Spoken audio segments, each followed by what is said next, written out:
정확하게 얘기하면 이건 아니죠.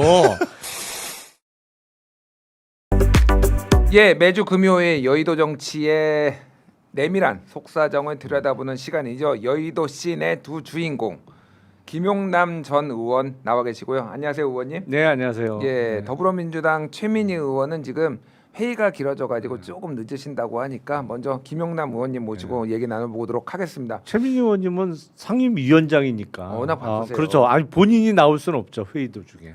특히 이제 요즘은 과방위가 좀 더 뜨겁거든요. 핫하죠. 오늘 지금 방송 주제기도 한데 지금 방통위를 어떻게 할 네. 것이냐, 방송 3법은 어떻게 할 것이냐 이거 가지고 지금 굉장히 바쁘시다라는 거 우리 시청자분들께 양해를 좀 구하면서 예, 제가 오늘 알바 뛰러 왔습니다. 편의점 알바. 여기서 또 우리 의원님을 뵙네요. 예. 점주도 좀 쉬어야죠. 아, 점주. 아니 네. 뭐 지금 죄송합니다. 아, 입에 붙었어. 이재명 대통령은 지금 24시간이 모자라 30시간 얘기하는데 지금 편의점 점주가 쉬어서 되겠습니까? 아니 거긴 공직자고 자영업자는 좀 쉬어야죠. 자영업자는 좀 쉬어야 되는 아, 겁니까? 그럼요. 예. 예. 그래서 저를 혹사한다 지금 죽겠다. 알겠습니다. 예, 근데 의원님도 휴가는 가셔야죠. 저는 8월쯤 가려고요. 음. 예. 그 애들이 알바를 하고 있어서 예. 8월 조금 그 한참 피크 지나서 갈까 생각 아, 중입니다. 그래. 네. 조금 그러니까 너무 이 뭐죠 비쌀 때 가는 거는 요즘은 그 트렌드가 요즘은 그러니까 아예 공장이 쉬거나 막 이런 거 아니면은 또 굉장히 일찍부터 이렇게 아니면 늦게 또 가시더라고요. 그렇죠. 7말 8초에 집중됐던 휴가가 요새는 조금 그 휴가 기간이 그러니까 플렉서블해지는 것 같아요. 맞아요. 예. 그러니까 그 일부 공장들은 아예 가동을 중단을 해버려요. 그래서 그때 학원도 다 쉽니다, 사실은. 그러니까 그때 맞춰서 이제 학부모들이나 움직였는데 요즘은 그냥 또 아이도 없고 뭐 그런 집들은 그냥 편하게 그렇죠. 움직이더라고요. 그러니까 아직 입시를 치르기 전인 집들은 음, 학원 방학 때가 휴가철인 거고 그렇군요. 저희는 이제 입시는 끝나서 음. 좀 플렉서블하게 다닐 수 있습니다. 알겠습니다. 자, 그러면 최민희 의원 오시기 전에 저희가 또 해야 될 거 있잖아요. 네. 우리 장윤선도 먹고 살자 광고 좀 진행을 하도록 하겠습니다. 자, 나와요 푸르릉인데요. 이번에 소개할 제품은 누적 판매량 130만 포에 빛나는 SNS 쾌변 직방 다이어트 대란템 나와요 푸르릉 다이어트입니다. 푸르릉은 연세대학교 연세생활건강 전문 연구진들의 독자적인 배합 기술로 442일간의 연구 개발을 통해 만들어진 제품입니다. 그만큼 효과 검증됐다고 할 수 있고요. 나이 먹으면 제일 고민되는 게 아랫배 나오는 거죠. 바로 이거 나와요 푸르릉 다이어트면 흔적도 없이 싹 사라집니다. 꽉 막힌 아랫배 순식간에 반응이 옵니다. 하루 배변 활동 어려운 분들 많으시죠. 특히 스트레스 많은 우리 직장인들 하루 2포만 먹으면 매일 쾌변으로 장 시원하게 비울 수 있습니다. 편하게 마시는 타입으로 높은 흡수율까지 생겼는데요.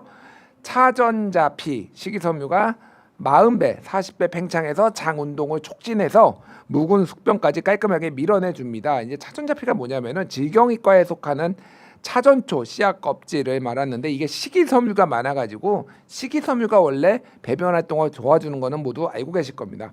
자, 오직 장윤선의 취재 편의점 링크에서만 1+1+1 트리플 원 구성되었습니다. 59% 할인된 특가로 한정판 전용 보트를 사은품으로 증정하는 이벤트 진행하고 있으니 고민하지 마시고 바로 여기서 지금 당장 right now 구매하시면 됩니다. 나와요 푸르릉 다이어트는 주문 폭주로 인해 품절이 종종 있습니다. 재고 소진 전에 빠르게 주문하시는 것을 추천드리고요. 구매 방법은 유튜브 더보기란에 이벤트가가 적용된 링크를 통해 구매하시면 됩니다.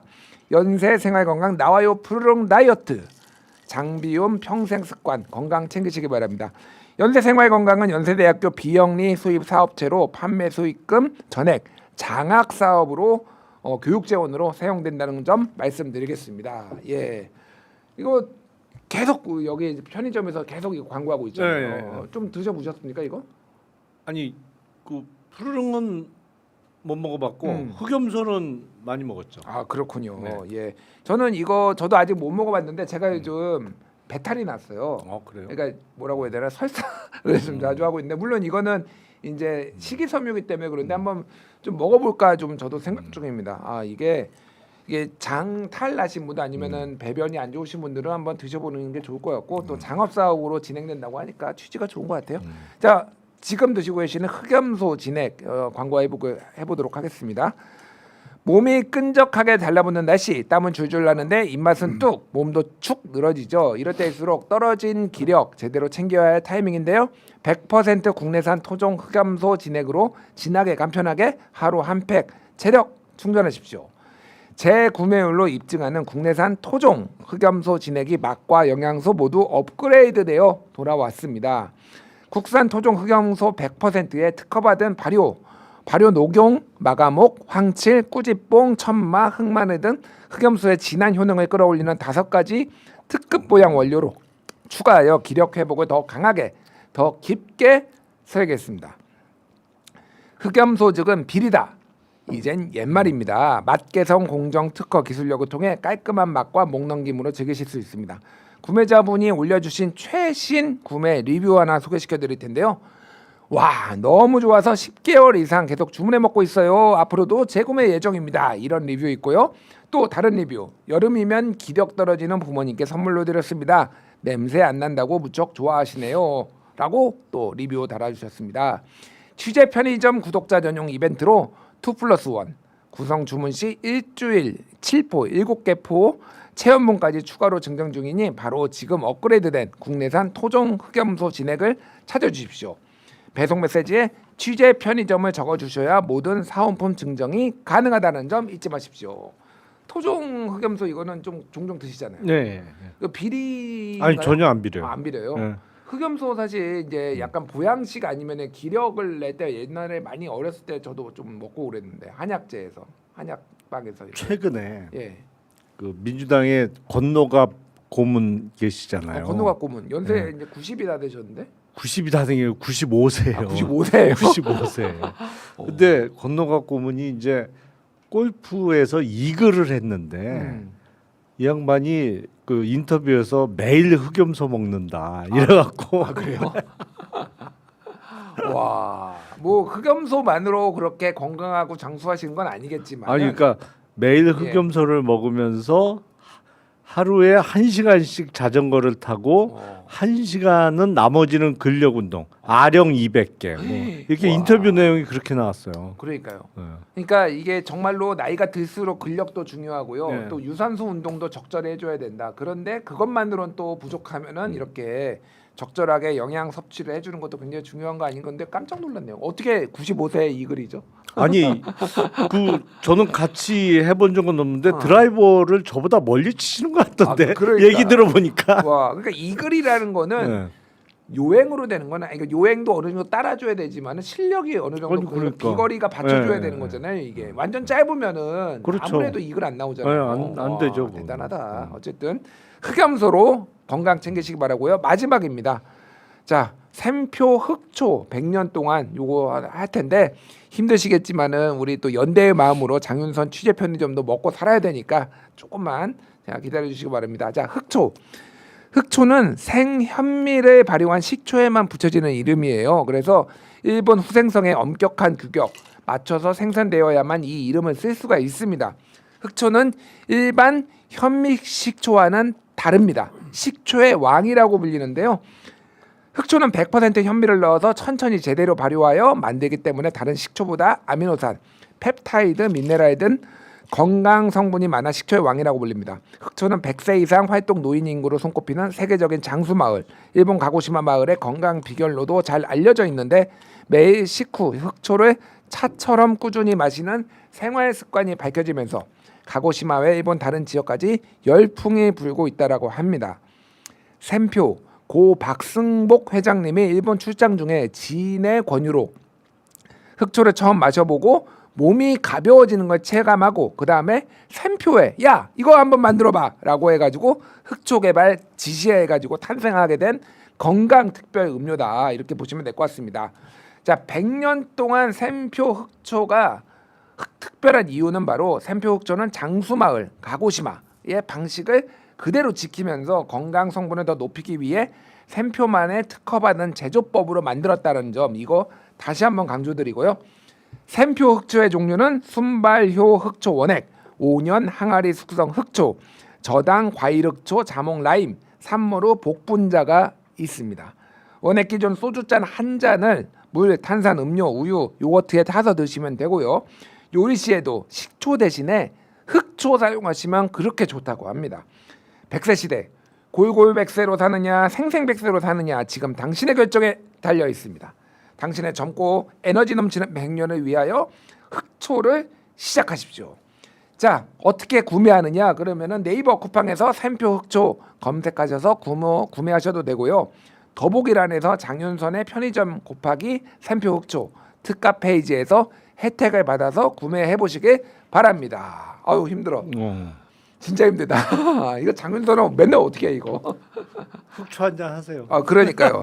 제 앞에는 지금 흑초가 없는데 예, 흑초는 근데 원래 이게 옛날 식초 마시는 분들도 있어요. 네. 예. 그래서 그게 건강식 몸이 또 유연해진다 이런 게 있더라고요. 예. 아니 그 샘표 그 회장님이 그 흑초 마시고 95세까지 또 왕성하게 오늘은 활동하시다가 대체로 좀 95세네요. 자꾸 지금 하셨죠. 나오는 그러니까 분들이다. 제 기억이 한 10여 년 전에 돌아가신 것 같은데 그때 95세니까 향년이 예. 요새 같으면 이제 100세 넘기셨겠지. 그렇네요. 네. 그렇군요. 그래서 흑초가 좋다라는 거는 많이 알고 있으니 저도 좀 구매를 해서 먹어보도록 하겠습니다. 예, 이제 본격적으로 현안 좀 들어가 보도록 하겠습니다. 좀 힘드셨죠? 그러니까 광고 그런데 또 이 제작진도 이렇게 이게 수입이 있어야지 또 이렇게 더 좋은 프로그램을 만들 수 있으니까 연대의 마음으로 좀 많이 기다려 주시고요. 이제 본격적으로 얘기 들어갈게요. 야, 이 얘기는 지금 오늘 인터뷰 다 공통으로 여쭤보고 있어요. 예, 어제 한 달 됐잖아요.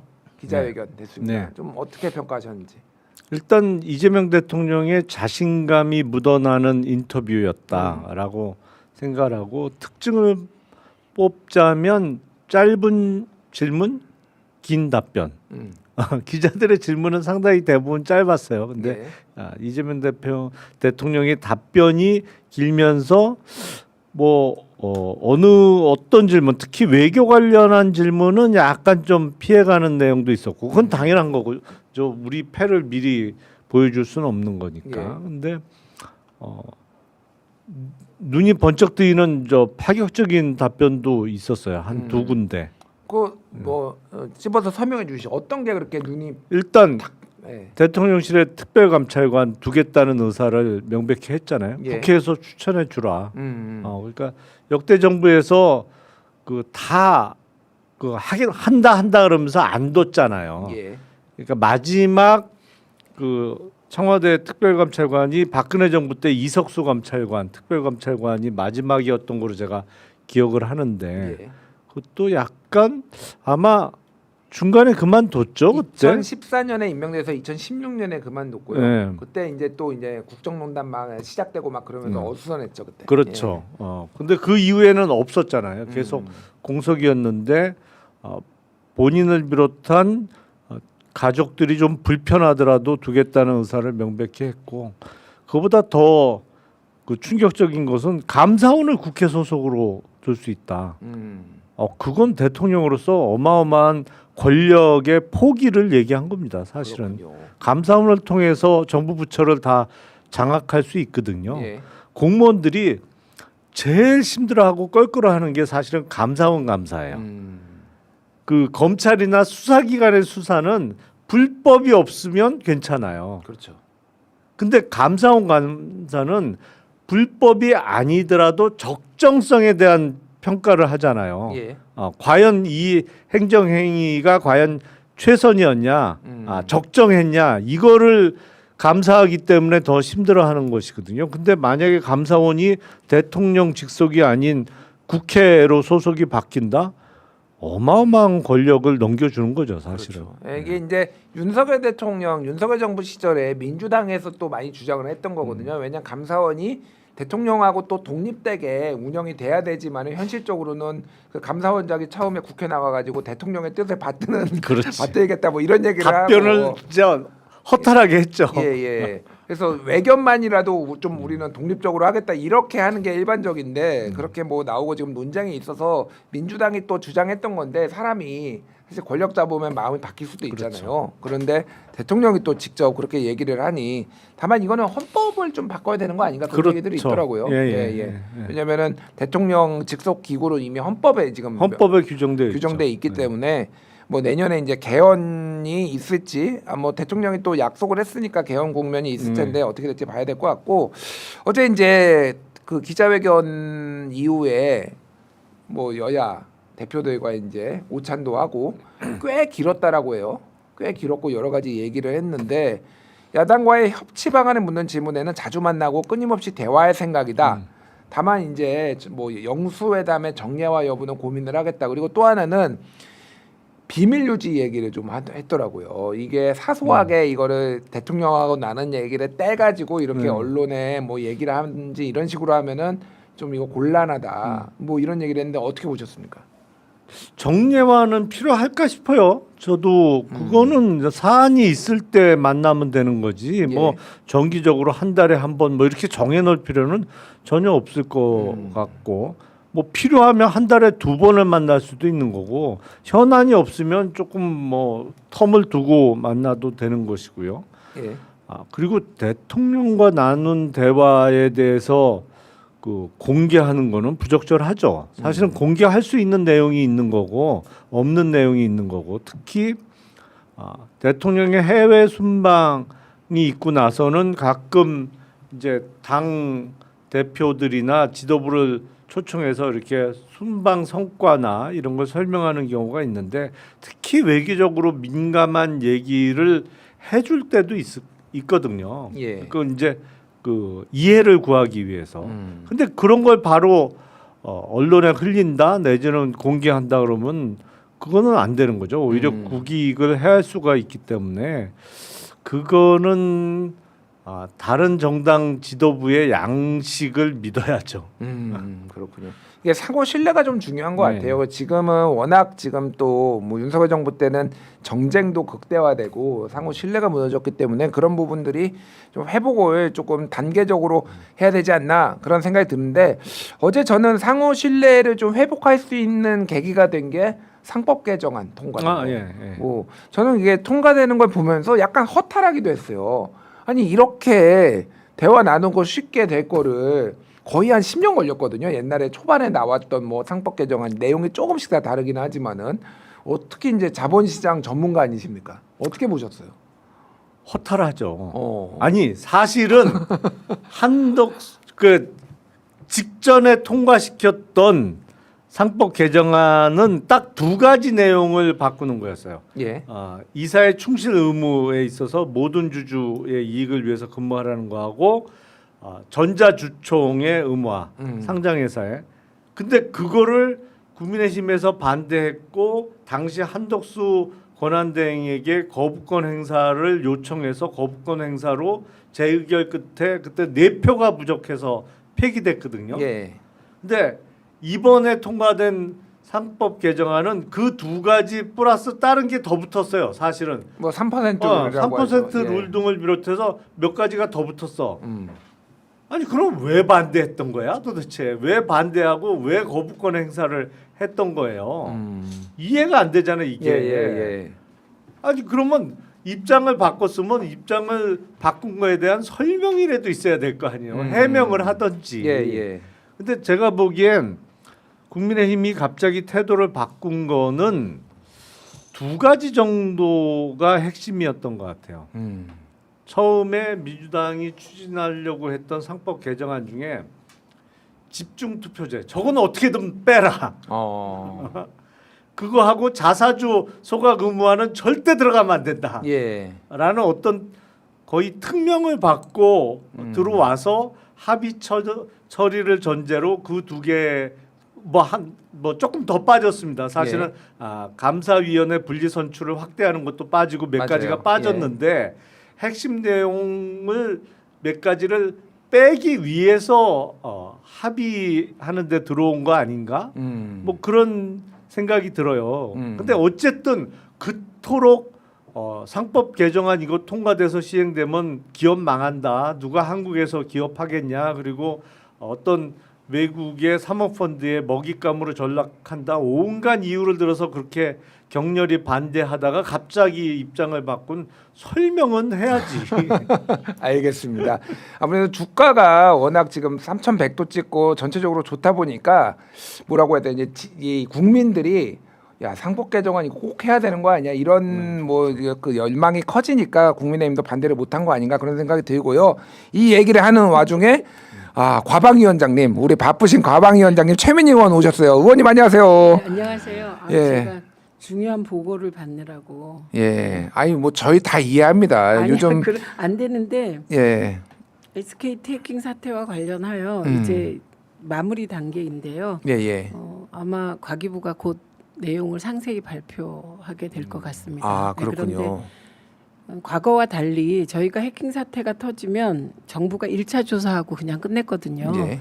근데 우리 과방위 체제에서는 그런 일은 없죠. 그래서 지금 TF 만들어서 끝까지 감시해서 1차, 2차, 3차 조사까지 했습니다. 예. 그래서 완전히 다 일단 우리가 할 수 있는 기술로는 완전히 다 털었고 그래서 그에 따라서 대책도 아주 세심하게 나올 것 같습니다. 요 구체적인 내용을 이제 그 사실은 보고를 좀 받아야 될 사안들이 있었습니다. 그렇군요. TF가. 예, 그래서 예. 보고 받고 오늘하고 빠져나올 수가 없는 상황이었습니다.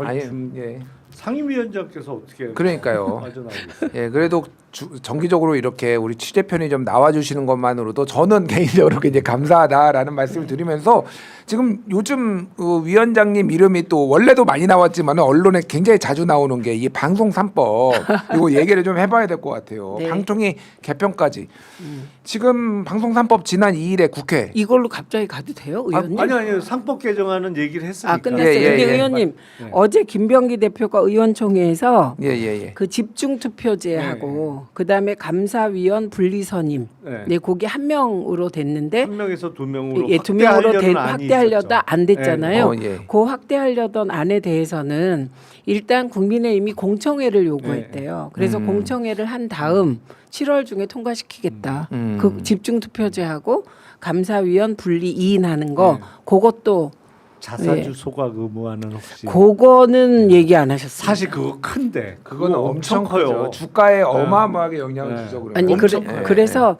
그거까지 하시겠답니다. 네. 아. 네, 그러니까 일단은 가능하면 국민의힘과 네. 합의 처리하려고 예. 노력을 한 것 같아요. 그러니까 그래서 뭐 말씀하셨다시피 이게 내용이 뭐 일부는 누가 보기에는 부족할 수도 있고 왜 이게 예, 빠졌어 예. 왜 이게 들어갔어 할 수 있는데 또 국회에서 그러면 또 얘기해가지고 또 하면 되는 거잖아요. 네 저는 한다고 그리고 예. 끝까지 한다고. 아니 그러니까. 어제 통과시킨 것만 해도 어마어마한 어마어마하죠. 변화예요. 사실은. 그런데 그 이제 7월에 처리한다는 그 집중 투표제하고 감사위원 분리 선출을 확대하는 거 예. 이게 저항이 셀 겁니다. 근데 이거보다 저항이 훨씬 센 게 네, 자사주 소각 의무화예요. 그거는 이 한경협에서 결사 반대할 거예요 아마. 네. 대주주들이 난리가 나겠죠. 예. 그거는. 예. 그래서 기자나 그 주식 투자자 분들이 사실 할 일이 있는데 그렇게 합의했는데도 반대하는 의원이 있었어요. 아 그래요? 네. 오. 네, 전광판이 저는 네. 그냥 초록빛으로 물들 줄 알았는데 그 전광판에 빨간 불이 들어오더라고 합의했는데도. 어우. 적어도 일관성은 있네 예. 그 사람들은 그토록 반대하다가. 네, 그래서 그 얘기를 꼭 드리려고. 아니 예. 근데 문제가 뭐냐면 이게 자사주 소각 의무화가 이번에 빠졌잖아요. 예, 예. 그러니까 지금 기업들이 그동안 자사주를 엄청 들고 있었거든. 근데 그 자사주는 사실은 모든 주주의 그 이익으로 산 자사주잖아요. 그렇죠. 예. 네? 이게 사실은 배당을 네. 하든 뭐 모든 주주에게 돌아갈 수 있었던 돈으로 자사주를 소각했는데 그걸 소각 안 하고 그 들고 있던 건데 자사주 매입한 이후에 이걸 교환 사채를 어마어마하게 발행해요. 지금 태광이 지금 그렇게 하고 있죠. 최근에. 예, 예. 아니 태광이고 뭐 예. 재벌 그룹사도 저 3천 몇백억 발행하고 그러니까 진짜 별짓들 다 해요. 그러니까 뭐 말씀하셨지만은 우호적인 세력한테 사채를 주고 나중에 이거 우리 이 주식으로 너 교환할 수 있는 조건을 그렇죠. 줘가지고 자사주 우리 다 이미 털었는데 없는데 이렇게 해서 그쪽에 이제 저장해 두는 꼼수를 지금 네. 쓰려고 하고 있다 이렇게 말씀해 아니 주신 것 미국 같은데. 되게 좋아하지 않아요? 미국에서 지금 이 법안을 우리가 통과시킨다고 갈등하면 웃지 않아요? 그렇죠. 미국의 미국은 그게 상식이에요. 다 그렇게 하고 그러니까요. 있어요. 그러니까 이런 배당을 주던지 아니면은 자사주를 사가지고 소각해가지고 주가를 올려주던지 둘 중에 하나는 해야 되는 거예요. 그러니까 원래. 미국 좋아하니까 이거부터 미국 쫓아가자고요. 아니 그렇게 성적이 흔들면서 이거 미국에서 그러니까요. 하는 거 하자는데 왜 이렇게 반대를 해? 이해가 안 가요. 네, 그러니까요. 그래서 요 알겠습니다. 얘기 드릴래요. 알겠습니다. 예, 여기까지 하고 이제 방송 예, 방송 예. 얘기를 해야 돼요. 나 글 쓴 거 다 읽었어. 아 예. 그래서 요 부분 잘 모르는구나. 요거 잘 모르. 이제 의문 나시는 거 물어보면 다 답해. 예. 제가 최근에 무슨 말씀이냐면 제가 이제 네. 한겨레에 칼럼 썼는데 방통위 없애버리자 뭐 이런 얘기를 썼거든요. 그래서 뭐 그거와 관련해서 또 의원님이 의견이 있으실 거다 생각이 들고 어쨌든 먼저 방송 3법 얘기부터 네, 좀 네. 예, 네. 지난 2일에 과방위 소위에서 처리가 됐어요. 네. 그럼 이제 어떻게 앞으로 일정이 진행되는 건가요? 저희 의원님? 지금 일정으로는 7월 10일, 7월 7일, 7월 10일 뭐 어쨌든 그 언저리에 과방위 전체 회의가 통과될 것 같습니다. 아. 네, 근데 보통 이제 이 일정을 잡을 때 예. 저희가 야당이었던 시절에 후다닥 하던 게 다 우리가 버릇이 됐어요. 그래서 본회의를 잡고 법사위를 잡고 거기에 따라 소위 갈등 상임위의 법안을 처리하는 거예요. 예. 네, 그러면 그 내용에 대한 갈등이 적을 수 있잖아요. 그러니까 이건 어떻게 얘기하면 갈등이 적다는 말은 토론할 기회를 적게 갖는 거죠. 국힘이 욕할 시간을 덜 주자 뭐 이런 취지도 있었던 거예요. 예. 그래서 그 맞춰서 하는데 제가 어제는 원내 지도부께 말씀드렸어요. 그냥 과방위는 처리를 하고 그리고 그 법사위 숙려 기간이 5일인데 보통 그거를 뭐 긴급 법안 그래갖고 다 생략을 하거든요. 근데 예. 그게 좋은 건 아니잖아요. 어쩔 수 없이 하는 거지. 그래서 우리는 그냥 과방위 전체회의 통과시키겠다. 그리고 법사위 숙려 기간도 좀 주고 뭐 혹시 뭐 시기 조절이 필요하면 거기서 해도 된다. 그런데 7월 국회 내에는 통과하기로 했습니다. 그렇군요. 이건 지금 뭐 대부분 우리 시청자분들이 워낙에 이 시사에 관심이 많으시니까 다 아시겠지만 제가 짧게 설명을 드리면 방송 3법이라는 게 소위 공영방송이라고 불리는 KBS, MBC, EBS의 이사 선임과 관련해서 지금은 이제 KBS는 11명 그리고 MBC는 방문진이 9명 이렇게 뭐 이런 식으로 돼 있는데 이거를 수를 늘리고 그리고 지금은 관행적으로 예를 들면 KBS는 7대 4로 여야가 추천을 했는데 이거를 정치권뿐만이 아니라 이를테면은 뭐 KBS 내부 구성원들도 좀 추천을 하고 시청자위원회도 추천을 하고 뭐 시민사회단체라든지 뭐 방통위를 통해서 민변 뭐 대한변협 이런 식으로 조금 다변화하자라는 게 그 내용이잖아요, 의원님. 예, 그래서 제가 그렇게 쓰셨더라고. 그래서 그게 아니다. 아니에요.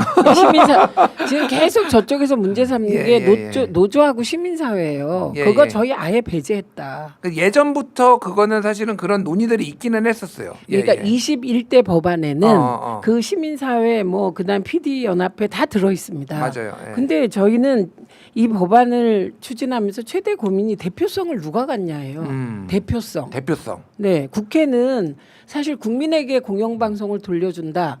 그러면 국회가 하는 건 당연한 거죠. 왜냐하면 저는 제가 그냥 국회의원 된 게 아니라 국민이 선출했으니까. 그렇죠. 여러 지역에서 여러 사람들이 다 선출해서 모여 있는 게 국회니까 대표성이 있죠. 그렇죠. 그리고 예. 저는 지역민들을 늘 신경 쓰니까. 예, 그런데 문제는 정권으로부터의 독립이 핵심인 거고 예. 그다음에 정파로부터의 독립이 지금 우리 시대의 과제라고 하니 그럼 국회가 추천하는 숫자는 우리가 할 수 있는 최소한의 폭으로 줄인다. 예, 그리고 나머지를 어디 주느냐가 문제잖아요. 예. 그러니까 요 이사 구성까지는 국민에게 돌려주는 게 아니라는 말씀을 드리려고요. 이거는 방송인에게 돌려주거나 예. 뭐 그런 거잖아요. 예, 예를 들면 21대 법안은 저는 그냥 99% 방송인에게 돌려주는 거예요. 그런데 왜 공영방송을 방송인에게 돌려줍니까? 국민에게 돌려줘야지. 예. 그래서 21대와 22대의 인식의 차이가 가장 큰 것은 그때는 공영방송 이사를 다양화한 추천 단위가 문제였다면 예. 저희는 그거는 그냥 징검다리다. 사장 추천위원회가 핵심이다. 그래서 KBS의 경우 이제 이사회가 구성되면 100명 이상의 음. 국민이 참여하는 사장추천위원회를 의무적으로 두게 했고요. 그리고 그리고 100명 이상이요? 100명 이상이어야 돼요. 그러니까 200명 해도 돼요. 예. 그리고 그 사장추천위원회는 여론조사 표본 추출 방식으로 예, 표본을 추출해서 연령, 그다음에 지역, 그다음에 성별 이런 거 다 맞추어서 100명 이상을 해라. 예.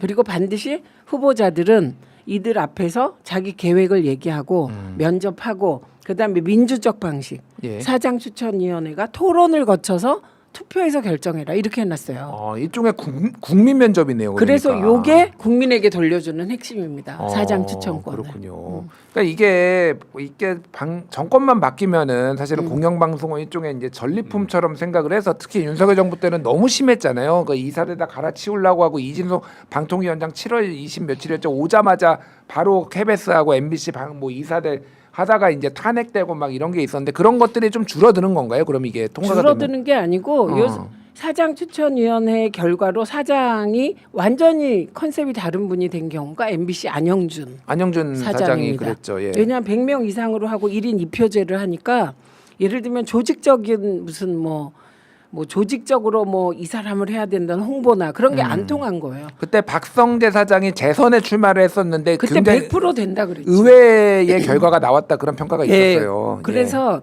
이렇게 그 절차를 밟으면 100명 이상이 예. 토론에서 투표하면 완전히 그 자리에서 결과가 판가름 나. 그러니까 과거에 제가 이제 A를 몰라요. 그런 사람들만 대충 모이는 거죠. 예, 예. 의원님은 좀 어떻게 보세요? 지금 이렇게 진행되고 있는 뭐 공영방송 관련해서 지금 이거는 뭐 야당에서는 또 이게 민주당의 방송 장악 음모다 뭐 이런 식으로 좀 많이 주장을 하고 있어요. 어떻게 보세요? 이 지금 아니 진행되는 저는 뭐 최민희 의원님이 전문가고 저는 그 분야에는 전문성이 좀 떨어져서 말을 아껴야 될 것 같고 기본적으로 글쎄요 저는 이게 방송의 환경이 지금 급속하게 변하고 있잖아요. 그렇죠. 옛날에는 KBS 9시 뉴스에 나오면 그거로 끝이에요, 사실. 그냥 그거로 끝이야. 한 번에 인지도도 올라가고 거기서 어떤 방향으로 보도를 하느냐에 따라서 여론도 사실 움직이고 이랬었는데 그때는 뭐 KBS 9시 뉴스 같은 경우에 시청률이 어마어마하게 높았죠. 30%. 네. 예. 지금은 안 그렇잖아요. 전설의 30%다. 지금은 그런 환경이 아니잖아요. 그러니까 네.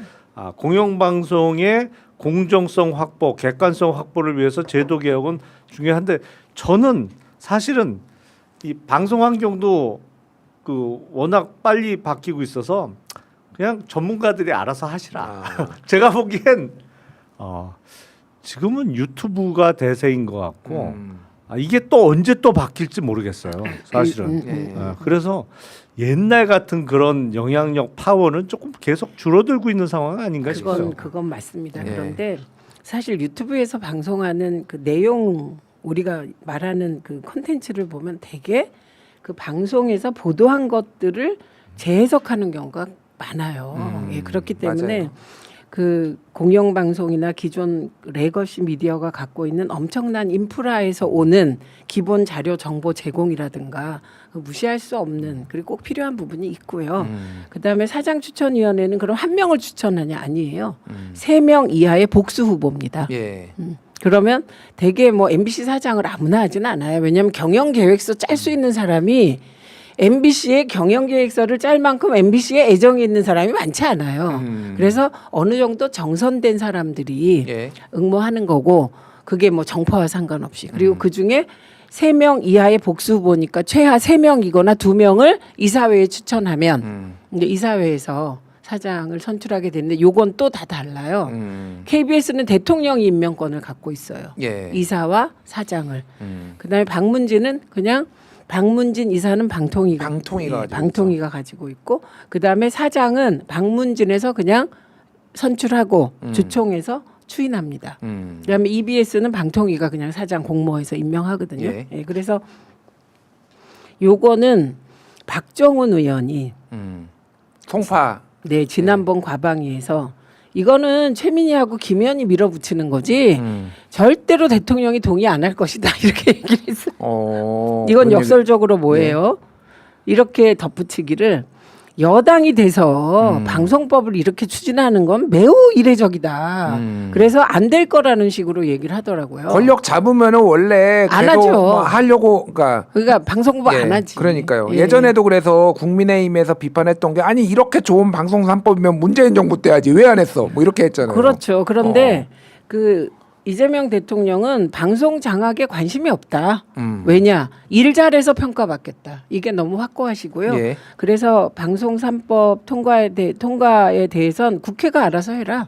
예, 그거 정확히 과방위에서 알아서 하라는 뜻과 같기 때문에 알겠습니다. 그리고 원내에서도 이 입장은 같은데 소위 통과 시기를 조절을 할 수 있잖아요. 예. 그거는 다른 법안과의 관계 때문에 그러나 7월 중에는 하기로 원내 대표님과 합의를 한 사안입니다. 제가 이게 지금 사실 방송 3법도 궁금한데 더 궁금한 게 있어요. 방통위 이진숙 방통위원장과 네. 방통위를 이제 어떻게 할 것이냐. 그것도 이거- 방법이 예. 없지 않아요. 이진숙 씨가 국회 나와가지고요. 그 대통령과 방통위원장이 임기를 맞춰달라고 그래서 제가 그랬죠.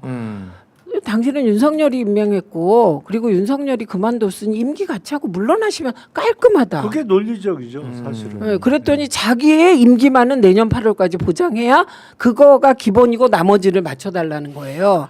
그래서 저는 지금 정부 조직 개편을 해야 되는데 예. 그 이진숙 씨가 저렇게 좀 많이 좀 저렇게 막 그 뭐랄까 그냥 막 드러내려고 하셔서 그렇지 이건 정부 조직 개편의 아주 작은 퍼즐이거든요. 예. 그러니까 저희는 지금 과방위 쪽에 정부 조직 개편의 핵심은 AI를 어떻게 진흥하냐가 핵심이에요.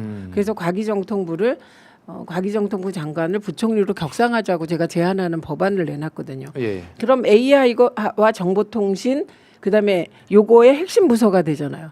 근데 지금 박근혜 때문에 잘못 거기에 유료 방송 규제가 들어 있고 OTT를 거기서 규제하고 있어요. 그때 미래창조과학부에서 이제 그거를 창조경제. 가져갔죠 그거를. 근데 아무것도 예. 못했죠. 이게 네. 지금 이 방송이나 이거 관련해서는 온 부처에 다 지금 나눠져 있어요 지금. 본부처 중에 핵심이 예. 문체부, 과기부, 맞아요. 방송통신위원 이거를 그 박근혜가 이렇게 만든 거예요. 창조경제 한다고. 근데 창조경제 못하고 창조적으로 이쪽만 그냥 힘들게 해버렸죠. 그래서 일단 방송 관련 규제 그리고 방송과 관련된 통신 규제 예. 진흥은 방통위로 몰아야 돼요. 그러면 당연히 방통위 조직이 커지니까 조직 개편이 일어납니다. 그러니까 이진숙 씨와 상관없이 저는 이 일을 해야 될 역사적 의무가 있습니다. 그래서 조직 개편이 8월 되게 그 국정기획위원회랑 얘기하고 있는데 컨셉이 같아서 한 8월 중순쯤에 끝날 것 같아요.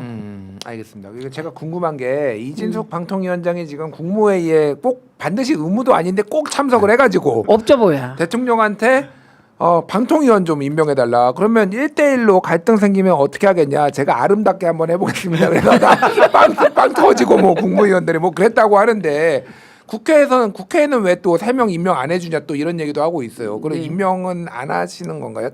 이진숙 체제에서는 일단은. 아니 이거 해봤자 2달짜리라 어떻게 합니까? 과도기 체제니까. 어차피 네. 이제 조직 개편을 할 거니까. 네. 그래서 과도기 체제 임명되는 분들은 되게 억울한 거예요. 그리고 그분들이 100% 안 갈 가능성이 커요. 왜냐하면 지금은 5명 상임인데 예. 이게 9명으로 되면 상임이 줄고 비상임이 늘고 예. 예, 그렇기 때문에 지금은 저희는 할 수가 없습니다. 알겠습니다. 자, 여기까지 그러면은 이제 방송 3법과 이지 방송이 맞아요. 맞는데 한마디는 해야 돼. 예. 이진숙은 수사 받아라. 아니 또 이게 국회에서 또 언쟁 벌이시는 거 아닙니까? 이게? 아니 수사 받아야죠. 수사는 받아야죠. 빵진숙 당연히. 씨가 법화횡령 우리 추정액은 3억 7,500 정도고요. 네. 그리고 경찰에서 이렇게 추사해가는 과정에서 1억 4천 얼마인가가 횡령 의심이 있다 그래서 지금 다 털었는데 딱 한 명만 소환을 못했어요. 이진숙 씨가 3번이나 소환에 불응하셔가지고. 그렇군요. 그또 이제 최근에 이제 대량 문건 파기 의혹이 저희가 있어가지고 덮쳤죠. 예. 저희 의원실에서. 의원님 의원실에서 한 거였구나. 네, 저희는 그게. 늘 이래요. 알겠습니다. 그래서 그것도 이제 수사 대상이라는 거 네, 말씀드리고요. 특검 수사, 뭐 수사 얘기에 나왔으니까 특검 수사 얘기를 해볼게요. 일단 이상민 행안부 장관 집에 지난 2월이었죠. 경찰이 당시에는 이제 단전 단수와 관련된 언론사 단전 단수 지시한 것과 관련해서 압수수색을 했는데 거액의 현금 다발이 나왔다. 이게 그냥 보통이 아니라 진짜 엄청난 돈이었다라는 거예요. 이게 네. 억 단위예요? 억 단위가 훨씬 아니래요. 많아요. 억 단위가 그러니까 아니래요. 들리는 얘기는 지금 예, 들리는 얘기는 훨씬 많아요. 너무 그래서 부럽네. 몇십억에서 뭐 몇백억까지 되는 거 아니냐 뭐 이런 얘기까지 나와요. 저도 이제 확인된 게 아니니까 이게 그냥 작은 그 정도 억 단위가 아니래요. 그러니까 억 단위가 작은 거예요. 이게 그러니까 제가 말씀드리는 거 우리가 생각하는 것 상상 무엇을 상상하는 그 이상이다. 그래서 어떻게 이거 검사를 하셨잖아요. 이건 근데 당시에는 이게 단전단수로만 압수수색한 거니까 네, 이거는 보고만 나와서 이게 지금 특검 쪽으로 좀 간 거잖아요. 어떻게 보세요 이거는? 와. 아니 물론 압수수색 영장에 압수할 물건 이 기재가 되죠. 근데 약간 뒷부분에는 관련된 거 이렇게 포괄 조항이 있는데 사실은 내란 수사와 관련한 압수수색 영장이라 이게 거액의 현찰 다발이 있을 거라고는 생각을 못 하고 그거는 뭐 포함이 안 됐던 거는 충분히 이해할 수가 있어요. 예. 근데 그 정도 금액이 나왔으면 빨리 사후영장을 받아야지. 그때 2월 달에 2월 달에 빨리 확보를 했어야죠 일단. 예. 근데 그러면 범죄 혐의가 있어야 될 거 아니냐 그러는데 아니 압수수색 영장은요 구속영장과는 다릅니다. 구속영장은 그야말로 까다롭게 심리를 해서 발부 여부를 결정하고 그래서 영장 재판까지 하잖아요. 판사 앞에 가서 방어할 수 있는 기회를 충분히 제공하지만 압수수색 영장은 그렇게 까다롭지는 않거든요. 그럼 그때 확보를 해놨어야지 일단은 하고 바로 수사에 들어갔으면 뭐라도 나올 거 아니에요. 근데 지금 이상민 장관은 전혀 그런 일 없었다라고 지금 하고 있잖아요. 주장을 하고 있고. 근데 아니 경찰관들이 안 본 걸 봤다고 얘기한다고? 그 사람들이 왜요? 그럼 그 말이 안 되잖아요. 지금. 돈은 집에서는 다 어디서 빼돌렸을 가능성이 높겠네요. 있었다고 하더라도 지금은 거기는 없겠지. 야산에 어디 야산 찾으러 다녀야 되나? 완전 어느 영화 같은 일들을 마늘밭에 옛날에 마늘밭 돈 막 무대기로 나오고. 아니 그래서 근데 실제로 그게 그 기사 난 적도 한 번 있었죠. 예, 근데 예, 예. 정말 진짜 웃기네. 불법적인 큰 돈을 보니까 진짜 묻더라고 보니까. 의원님 보셨겠네요. 아니 사설경마 한때 그게 엄청 유행이었어요. 예. 사설경마라고 해서 그러니까 우리가 과천에 있는 경마장 가서 이렇게 뭐 막권을 사갖고 하면 뭐 이렇게 중간에 떼는 게 많아 이런저런. 근데 이제 사설경마는 그런 게 떼는 게 좀 적거든요. 그래서 그게 생각보다 그 시장이 어마어마하게 커요. 근데 물론 당연히 불법이죠. 그 도박장 개설이지. 근데 그거를 해외에다가 서버를 두고 하면 돈은 진짜 많이 벌더라고. 당연히 범죄인데. 예. 근데 그렇게 번 돈을 어디 계좌에다가 넣어놓을 수가 없잖아요. 예. 언제 털릴지 모르니까. 진짜 묻더라고 땅 속에다가. 자 오늘부터 우리가 저 갑자기 예. 그럼 의원님한테 이걸 강의를 받고 제가 이제 임기 끝나는 어느 날에는 저도 뭔가 돈을 벌어야 아니 근데 사설 경마 방송하시게요? 그러니까 저는 이제 뭐 돈이 있었다고 경찰들이 하니까 경찰들이 거짓말할 이유는 없고 예. 그럼 이 돈이 도대체 무슨 돈이냐? 그러니까 뇌물을 이렇게 막 수십억 수백억씩 받은 거냐? 아니면 뭐 김건희 돈 아닐까요? 김건희 돈이요? 저는 추론이 있긴 하지만 추론이죠. 이건 예. 다 추측이에요. 그러니까 저 또 고발하지 마세요. 근데 고발 좀 하지 마. 이상민 장관이 그 돈이 있어야 될 이유가 있나요? 본인이 대권을 갈 것도 아니고 그런 그 뭉터기 돈이 필요한 사람들은 정해져 있어요. 예. 사업을 뭐 하는데 로비 자금이 필요하다거나 그다음에 내가 정치를 하는데 돈이 필요하다거나 이 대목에서 노웅래 의원은 엄청 억울하겠다. 거기 몇 천만 원 나왔다고 공천도 못 받고 지금 제발 우리한테 그때 몇 천만 원이어서 그렇게 돈이 많아 막 이랬는데 예. 이게 좀 몇십억이면 예. 그래서 그 이유가 있는데 이상민 의원이 뭐 그 국회의원 출마한다고 그런 돈이 필요하지 않거든요. 그건 몇 천만 원이 있다면 있을 거예요. 예. 그런데 이게 김건희 돈인가? 뭐 글쎄요. 근데 딴 이상한 사람도 아니고 그 보관을 그런 공직자한테 시키지는 않을 것 그러니까요. 같은데. 그럼 그 돈 만약에 너무 궁금한데. 그런 일이 있었다고 하더라도 그래서 그거는 아니 그래서 저는 그 경찰관의 진술이 사실이라면 경찰관들이 거짓말할 이유는 없을 것 같은데 하여튼 사실이라는 전제하에 윤석열 정부의 실세라고 소문이 나면 저랬나? 그럼 그냥 그래서 돈을 막 그렇게 윤핵관을 하려고들 했나? 그 가서 좀 안 된다 소리는 절대 안 하고 무조건 잘하십니다 최고입니다라고 한 게 저 윤핵관으로 소문나면 저런 이득이 있어서 그랬나라는 생각이 들더라고요. 이게 저게 비자금 중에 일부일 수도 있고요. 제가 그러니까요. 보기엔. 그리고 예. 계엄 때 돈이 필요하지 않아요? 뭔가. 근데 저는 이번에 본 게 계엄 때 이상한 돈이 필요하다는 생각조차 참 웃기는 거다 이런 생각이 결과적으로는 들지만 되게 계엄을 시작하다 보면 계엄 자금이 필요하다 이렇게 생각이 되지 않아요? 예. 그럼 그 돈이 어디서 나와요? 비자금. 그다음에 옛날 같으면 재벌들 막 해갖고 또 예. 뒤로 빼고 이런 거잖아요. 근데 비자금일 가능성도 있다고 봐요. 알겠습니다. 이거는 뭐 특검에서 수사를 통해서 좀 밝혀져야 되는 게 아닌가 싶고 이거 좀 여쭤볼게요. 윤석열 대통령 한남동 관저에 미등기 유령 건물이 있었다라고 민주당에서 주장을 하니까 경호처에서 아니다라고 얘기를 하다가 결국은 이게 스크린 골프 아니냐라고 하니까 체력 단련장이다 얘기를 했다가 뭐 최근 언론 보도로 KBS에서 도면에 스크린 골프 골프장, 연습장, 예. 골프 연습장 이렇게 써 있는 거 뭐 이렇게 확인이 됐단 말이에요. 네. 그럼 이 돈은 또 어디서 나온 거냐? 현대건설이 이거를 기부 체납해서 뇌물로 준 거냐? 아니면은 네.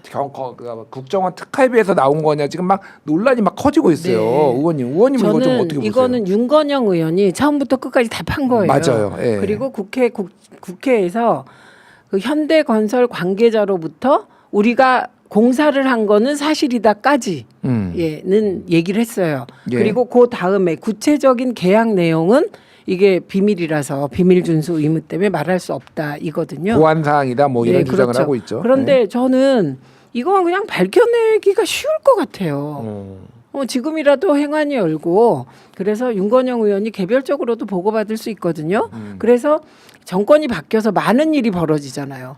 예. 예, 갑자기 뭐 그 대충 하려던 일을 뭐 열심히 이재명 대통령 스타일에 맞춰서 부처가 다 하고 있거든요.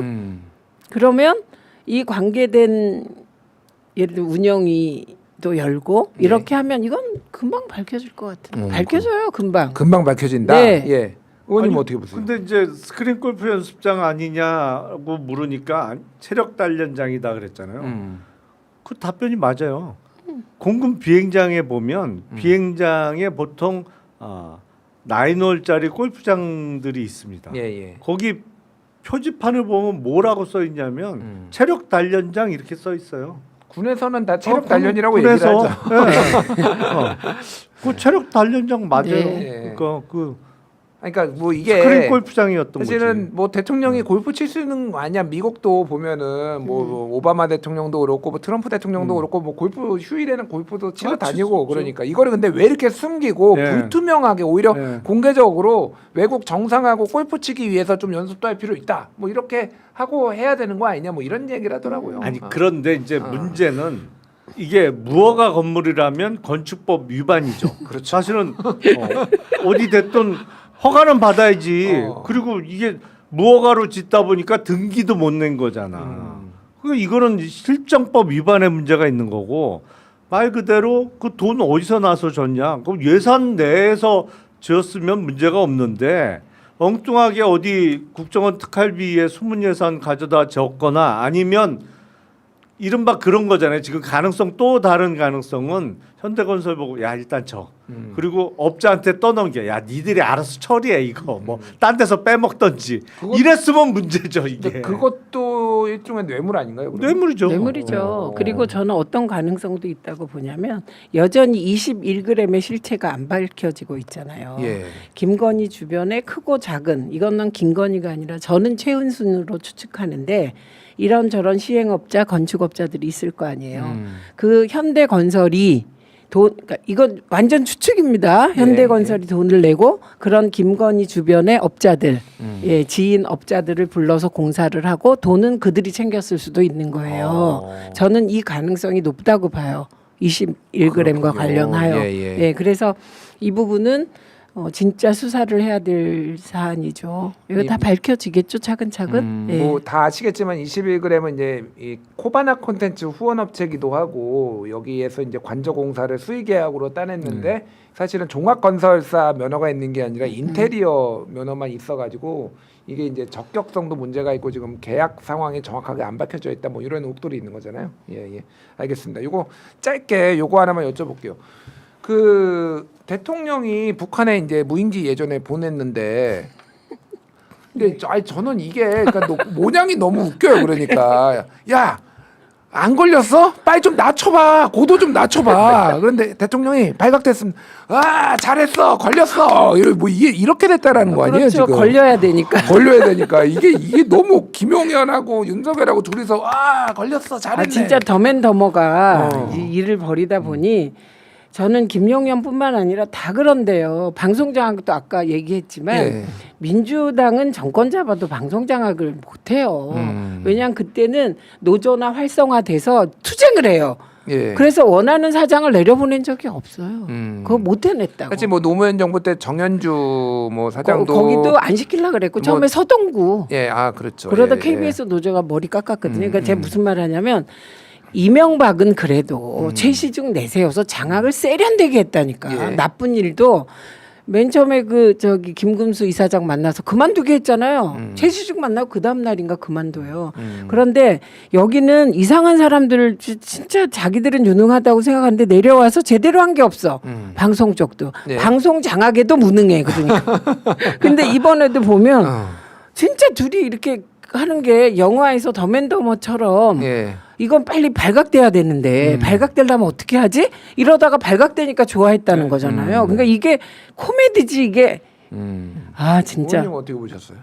그러니까 황당한 짓을 한 거죠. 그래서 외환죄 부분을 지금 특검에서 수사를 하고 있는데 문제는 외환죄와 관련해서는 법리가 까다롭습니다. 예. 일단 외환 유치죄는 외국과 통모하여라는 그 조문이 있어요. 그러니까 북한을 외국으로 볼 수 있느냐? 예. 기존에 우리 판례에 의하면 외국으로 안 봐요. 북한은 반국가 단체일 뿐이지 국가로 보질 않기 때문에 예. 일단 그 법리적으로 대단히 까다롭습니다. 근데 그래서 그 지금 일반 이적죄 정도가 어떻게 검토 가능할 텐데 그건 뭐 법리적으로 해결할 문제고 아니면 이참에 아예 그동안 사실 북한을 우리가 사실상의 국가로 그 취급한 건 맞잖아요. 그러니까 정상회담도 하고 했지. 예, 그게 예. 그 괴뢰 집단이라고 하면 그 회담이 말이 안 되잖아요. 그러니까 이참에 아예 법원 판례를 좀 바꿀 필요성도 있어 보여요. 이런 사건을 계기로 해서 이제 근데 우선적으로는 팩트를 확인하는 게 우선이잖아요. 예. 그 다음에 이제 법리 적용은 고민을 해야 되는 것인데 어처구니 없는 짓을 벌인 거고 정말 5,200만 전 국민을 위험에 빠뜨릴 뻔했어요. 예. 무인기 노출시키고 그게 북한에 떨어졌잖아요. 네. 무인기가. 근데 제가 보기엔 그래도 그 북한에서 더 이상의 이제 대응 내지는 도발이 없었던 이유가 북한이 지금 주력군을 우크라이나에 파병을 해놨잖아요. 예. 이게 양쪽에 할 형편이 못 되거든. 그러니까 그게 저는 제일 컸다고 봐요. 안 그러면 정말 윤석열의 바람대로 국지전이라도 벌어질 가능성이 있었던 거예요.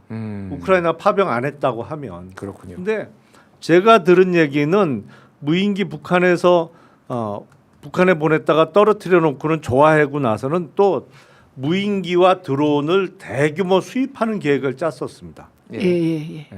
그래서 어마어마한 양을 보내려고. 계속 보내려고 될 때까지. 확보하려고 했어요. 그다음 이제 그걸 왜 그렇게 했냐? 그거는 이제 뻔한 거죠. 될 때까지 보내려고 진짜 했던 거 아니냐라는 생각이 드는데 전쟁 날 때까지 보내겠다. 진짜 어처구니가 없어요. 어처구니가 없어요. 진짜 어처구니가 없네요. 근데 그런데 세계의 전쟁들이 물론 조건은 전쟁이 일어날 조건이 갖추어지지만 전쟁의 딱 발발은 어처구니 없는 경우가 많잖아요. 그러니까 되게 위험한 상황이었죠. 정말 위험한 상황이었어요. 네. 그래서 제가 진짜 김정은 싫어하는데 김정은의 판단력과 인내심에 다시 한번 경의를 표한다. 그거보다 김정은의 공포심이 아니었을까. 공포심이었을 수도 있고, 예, 예. 그리고 여력이 없었어요. 네. 거기 주력군을 음. 해외 파병하는 바람에. 그 최근에 이제 시사인이나 몇몇 언론들이 분석한 게 왜 그러면은 이걸 반응 안 했냐. 김정은은 윤석열을 경멸했다. 온전치 못하나 뭐 온전치 못한 사람으로 봤다. 이게 원인 중에 하나더라고요. 거기에 그럴 분석한 것 거. 같아요. 그러니까 판단력 우리나라 그 대통령이 김정은보다 판단력이 못하다라는 사실이 만천하에 알려진 게 개인적으로 매우 부끄럽습니다. 예. 예, 시간이 거의 다 돼서 이제 예. 여기까지 듣도록 하겠습니다. 지금까지 최민희 더불어민주당 의원, 김용남 전 의원이었습니다. 두 분 감사합니다. 고맙습니다. 네, 감사합니다.